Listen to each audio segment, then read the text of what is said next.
How could I know what it's like? How could I know what a life? Know a lot of artists who don't like to bring it to light, and I'm included in that, I ain't saying it's right, but it's been pushed out the news, don't look like change will happen soon.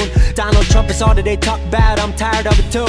They only talking about racism when the city's burning up, when cops are getting shot, and when the shooter's getting cut.